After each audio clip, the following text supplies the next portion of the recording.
ごいすごい Let's go!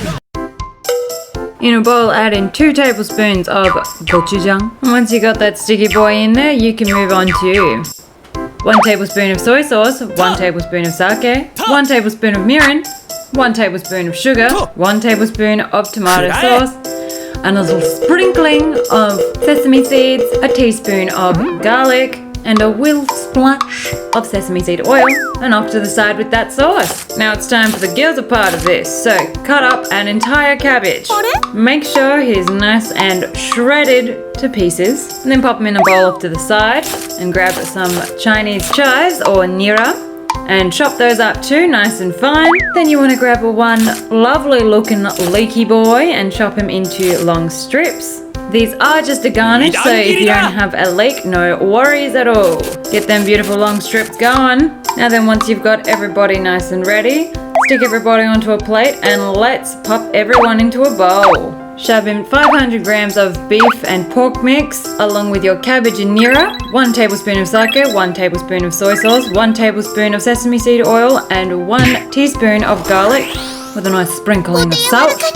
And then give everybody a lovely mix together. And then you want to make about 20 to fit in one large fry pan. So grab your gyoza maker. Look how easy this is. Pop on a little bit of water and then just close it up like a little clam. Don't scare. Ta-da! Gyoza! If you're anything like this Aussie scum and you did not develop fine motor skills to make gyoza look fantastic, then this is a perfect option for you. Alrighty, now that we got about 20, let's start making them. So in a very large fry pan, add in a tablespoon of oil and then gracefully stack everybody up. Once you've got some nice brown bottoms, you can pour in just enough water to cover everybody.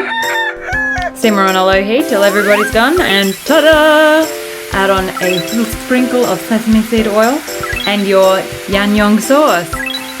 Lovely. Give everybody a good shake around, make sure that those bottoms are nice and crispy brown. And then once you're happy that everybody's nice and cooked through, we can grab a plate and then flip it on itself and ta-da! And that's it. Let's take a closer look at this boy. This Korean sauce is everywhere in Japan at the moment. So the only thing that you have to be careful with this recipe is to make sure that everybody is cooked all the way through. But other than that, you should be fine. So if you like what we do here, we do this practically every day. So hit that like button, hit the subscribe button as well. Maybe leave us a comment down below, and we'll see you tomorrow.